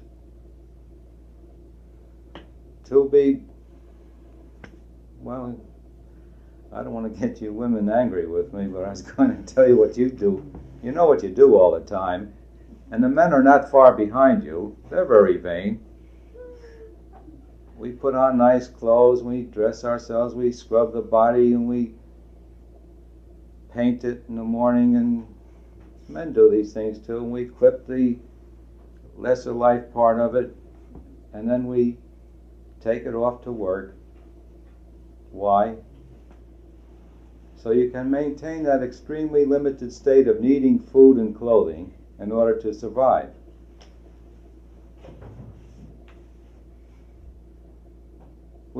Working is only a concept of limitation. I must work in order to live.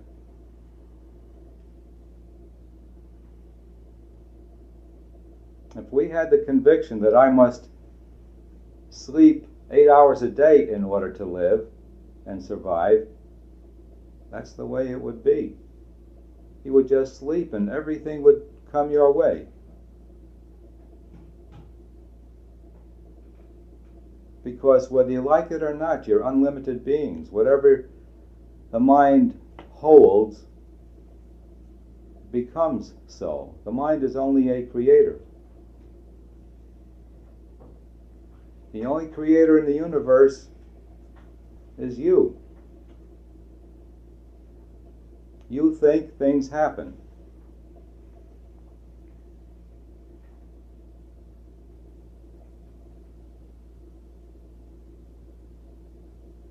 And you're happening everything you're meeting with every day. You have established this extremely limited state of beingness called a physical body. And you're holding on to it for dear life. I'm trying to point up to you that you really don't want to be this unlimited being. You really don't want to be totally free. You want to have this limitation, and you want the limitation to be nice, delightful, entertaining. And it just can't be. And you struggle your entire life trying to make it so, and you die,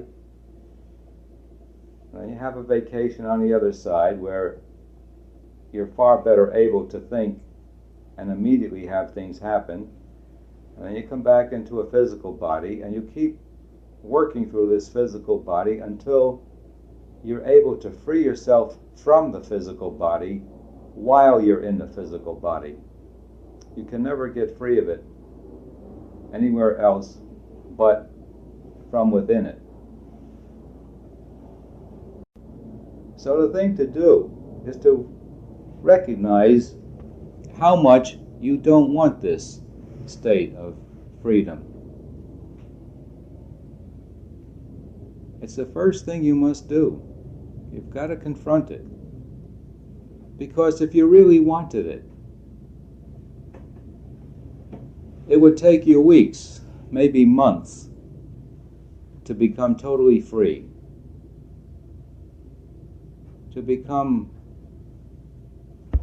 omnipotent, omniscient, omnipresent.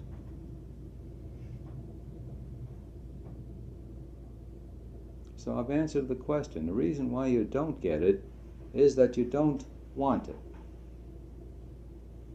All right, now you're going to say to me, but I do want it. And I'll say, yes, you tell me that, but you don't show me that. You say you want to be totally free. You don't want to be this limited vehicle. And the next moment, proceed to be this limited vehicle. The next moment and every moment. It's very rare that you don't think, I am this body. And being this body confines you to it. Change the temperature 40 degrees, it dies. Give it a chemical called a poison, it dies. Don't give it oxygen, it dies. Why do we want to be this terribly limited thing?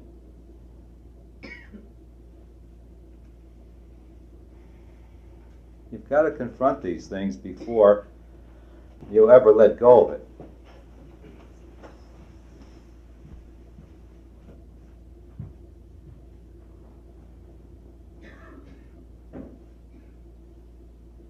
Are there any questions on this point?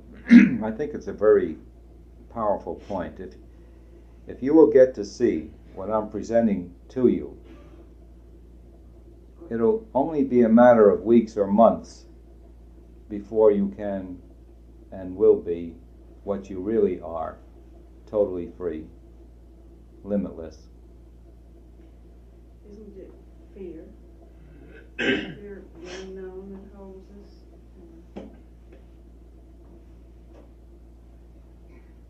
Or is it a feeling that we don't deserve it? An old childish feeling that we don't deserve this? Well, if you're asking me, I would say it's a conviction that I am a body that does it.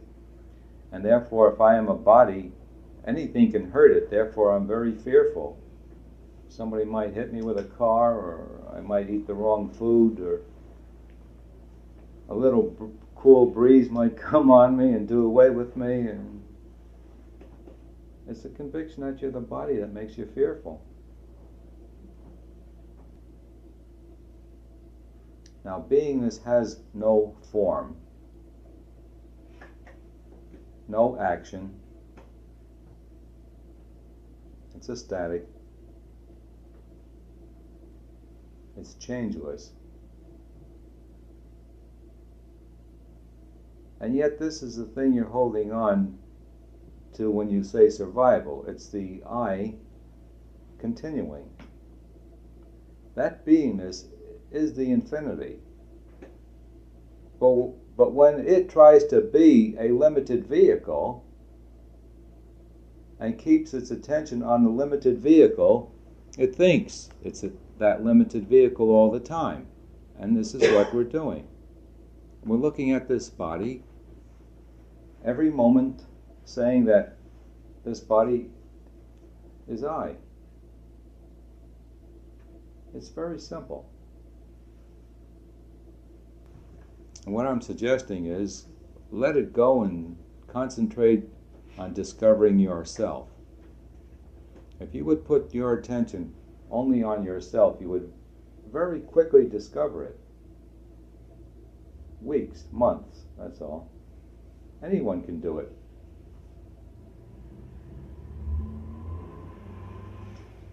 And the reason why we don't do it is because we don't believe it, we don't accept it, we hear it, we say, yeah, yeah, and then the next moment we go all out in being a very limited vehicle called a body.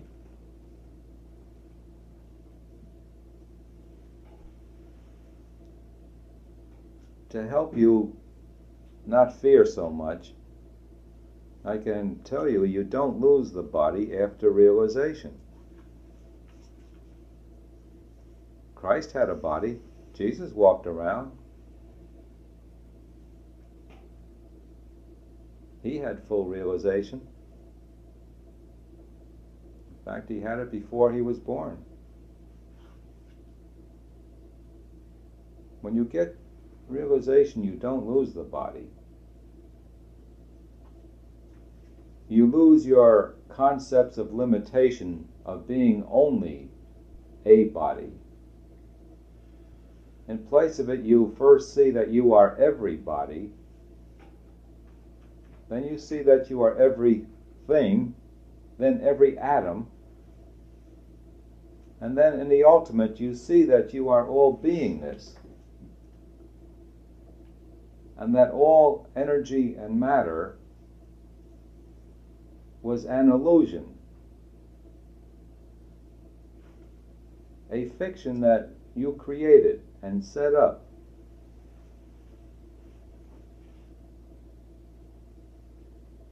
And after that, you look at your own body the same way you look at other bodies.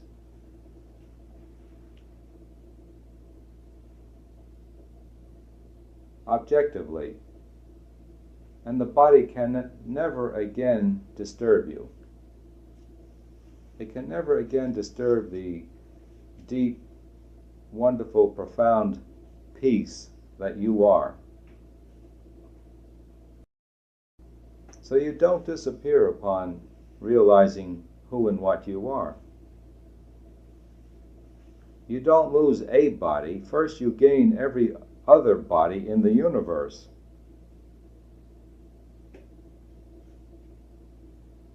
So I'm trying to bait you now, since you love the body so much, be 1,000,000 bodies.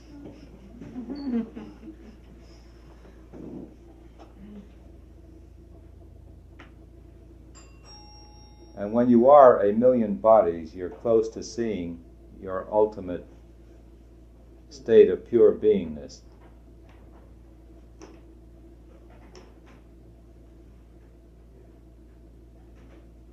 But I hope I'm leaving you with a provocation.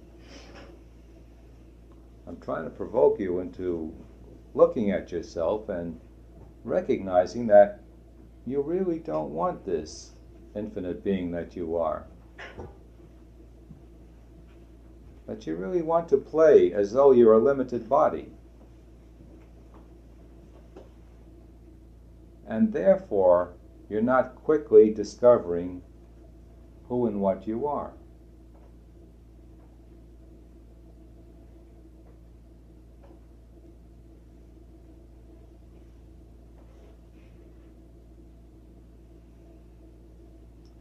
If there are any questions, I'd be very happy to help you if I can. Yes? How did you arrive at the fact of we have to gain realization in a body? Why couldn't we just die and be realized? Because as long as you are a body, you have very strong convictions that you are a body, and you're holding it in your mind, and you'll always be a body again and again and again until you let go of the desire to be a body. See, so it's while you're in the physical body that you have to let go of all desire to be a physical body. Now that word desire is a very powerful word. The only reason why we have bodies is because we desire them. The only reason why we are limited in any way is because we desire limitations. Become desireless and you're unlimited.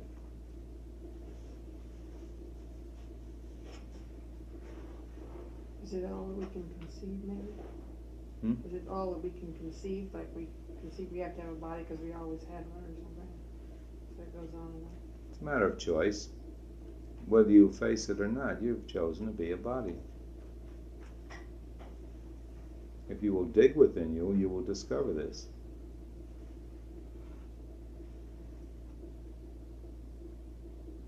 The real culprit is the thing called the unconscious mind. The unconscious mind is a storage closet of thoughts. We create thoughts, we put them back in the subconscious, and then we act as though they are not there.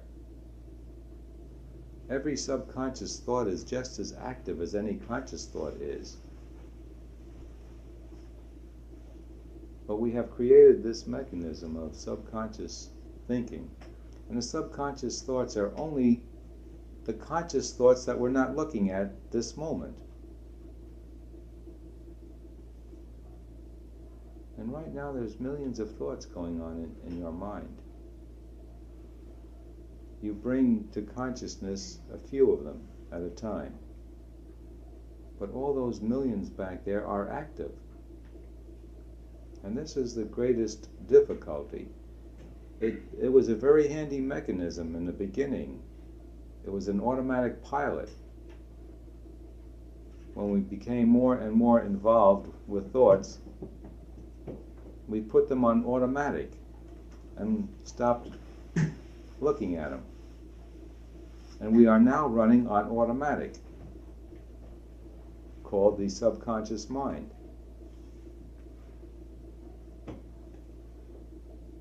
And this is your greatest difficulty. If you could make the subconscious conscious right now, you would be realized, because you would see all this limitation that you set in motion in the past that is now continuing invisible to you. And by making it visible, naturally you're going to drop all the limitation. Keep your attention focused on you. If you would do this only for weeks or months, you'd get full realization. I say only, which means not stopping it and looking at I am a body with problems. It'd be very quick.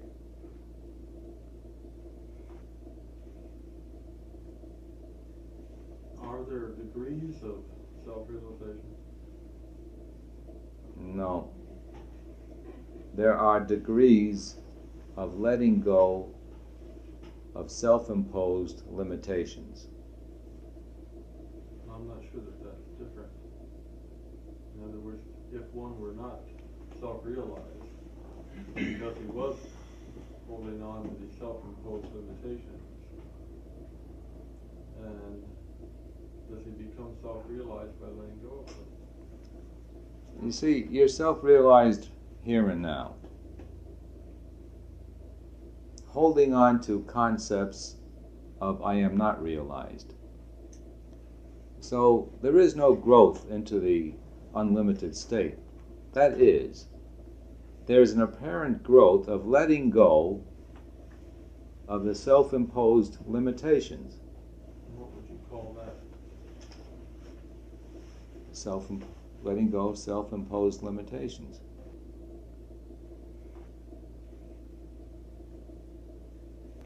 You'll never ever be satisfied living life in the world, or in any other world, or in the heavens. There are heavens on top of heavens on top of heavens. We happen to be in the hell realm of the heavens. And you'll never ever be satisfied until you go to the ultimate. Well then, from your So you statement, how recognize can it. we know we're realized when we are? If you can't know it, you can only be it. By being it, you'll know it. All right? See, now it's just semantics. Yeah. when you realize you see no otherness, there is only I, all alone. It's a point of view that you will have that'll be just that way, even though that apparency of a body will be moving around on an apparent earth talking to apparent other bodies. But you'll know it as an apparency, as an illusion. And you will see only oneness. But again, it has to be experienced. You can experience beingness.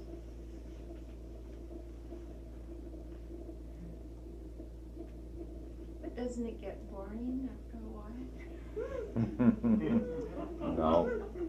It's what everyone wants more than anything else in the world. It is the most satisfying. It's the greatest satiation possible. You're looking for it all the time, and you're asking me, will it be boring? You're seeking it in everything you do. Your every act is seeking this. You'd be surprised how simple everything is that seems to be complicated once you see the truth.